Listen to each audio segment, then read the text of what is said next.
Well, let's look at the challenge.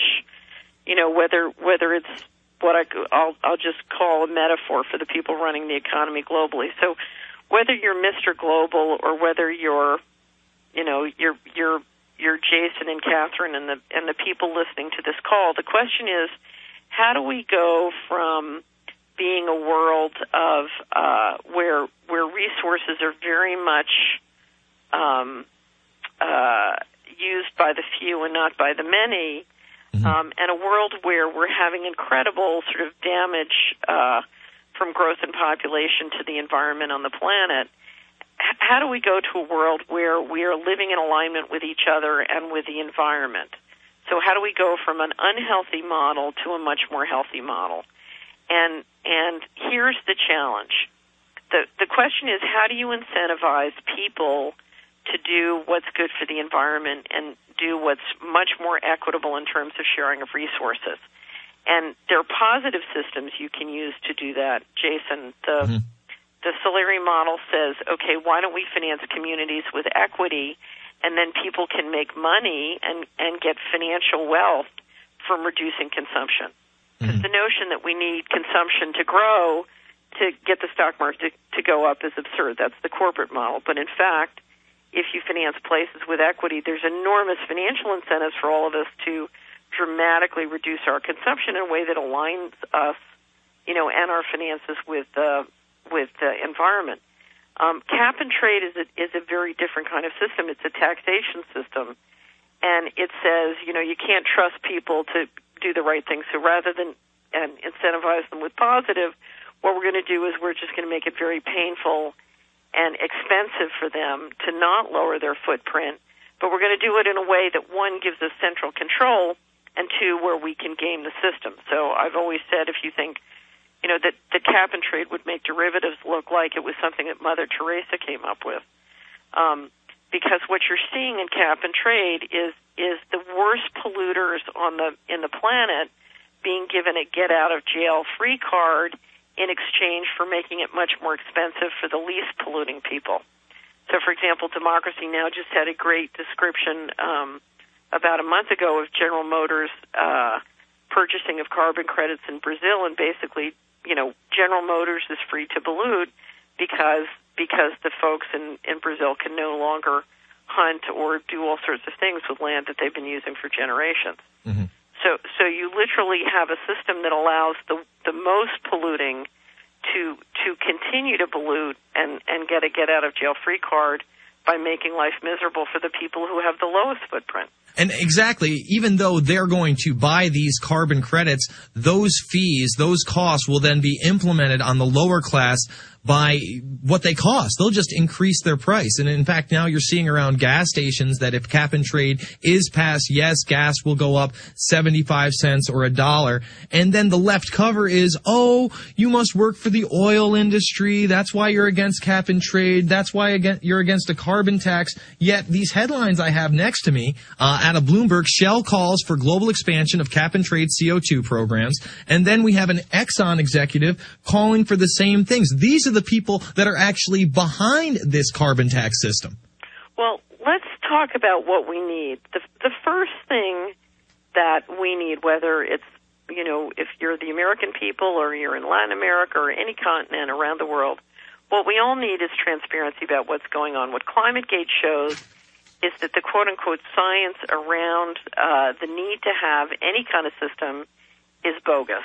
Mm-hmm. And, it's very hard for most people to believe that the concept of global warming could get this far, and we have this kind of sort of bogus science going on.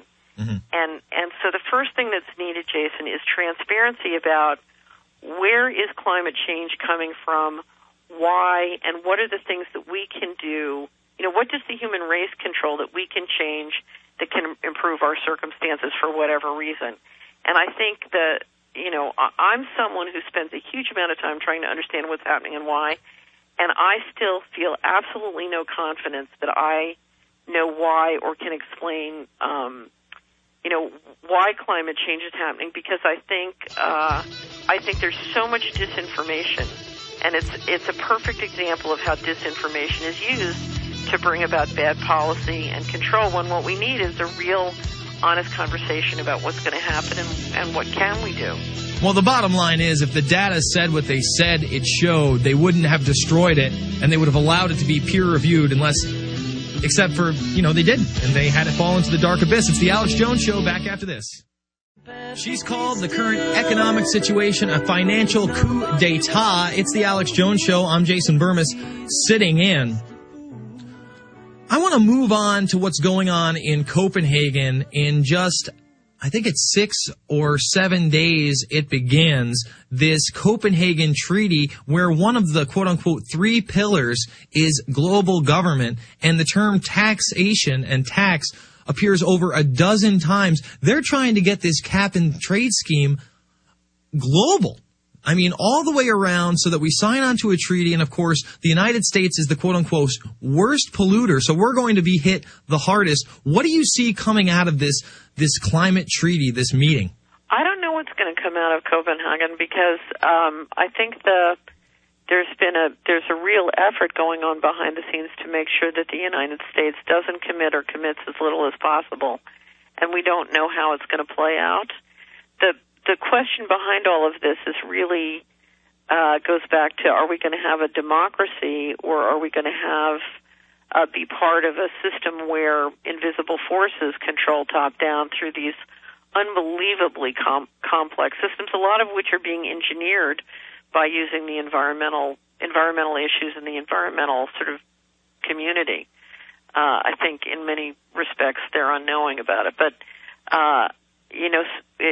it's I don't know what's going to come out, Jason. I think we just have to wait to see, but it's part of a long-term trend to try and engineer top-down control in a way that literally takes any kind of accountability out of the hands of the people who live in a place. So if you live in a county in the United States, and the United States breaks down to just about 3,100 counties, who's in control in that county? Is it the World Trade Organization? Is it rules set in a place like Copenhagen? Is it the federal government, or is it your local sheriff and town council?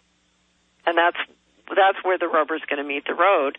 If you're a farmer, do you own and control the water on your property, or is somebody in at the World Trade Organization to determine what happens with it? So where do you see all this going in the United States? What are we going to look like in 6 months, in a year? Is the dollar going to continue to decline? Is gold going to continue to go up? And then how can people really hedge their bets and protect themselves from this really economic takeover to the tune of an admitted over $27 trillion in bailouts? Well, the first thing you want to do is I'm not a prophet, so there are many different things that can happen. There are many different scenarios that can play out.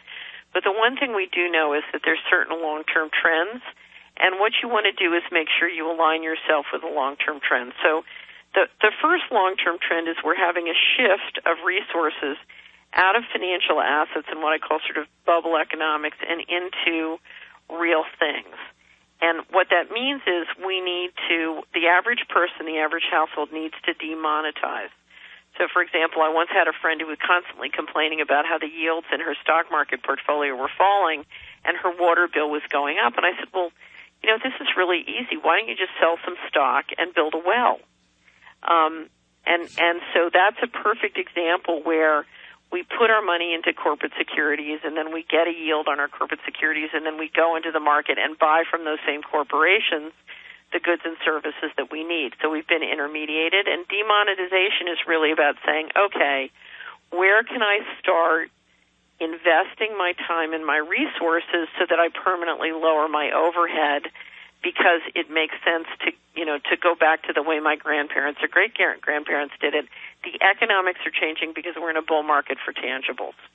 So, for example, the more I can reduce my dependency in terms of my energy, my food, on unreliable players. You want to get unreliable players out of your life. So one of the questions I always ask people is, who's your farmer? Who's your banker? Where's your money? With genetically modified food, there's a reason we all want to start getting to know our farmers again and finding ways of, maybe investing in farmland that help make sure you have a wonderful supply of food. So demonetization about that. The second thing is, where are you putting your money, and how does that relate to making sure you're advantaged? I always give the example of three women. I was sitting with a group of three women who were very close friends, and I got them talking about how their money worked. And what we discovered is that one had her money in a local bank that was sending their money into their correspondent bank in New York. This is a large New York bank, and they were getting about 4% at the time on their money. And when we come back, I'll finish the story. Sounds good. We're with Catherine Austin Fitts. It's the Alex Jones Show. I'm Jason Vermis, sitting in. Go check out all of our films, all of our programs over at Infowars.com and PrisonPlanet.tv.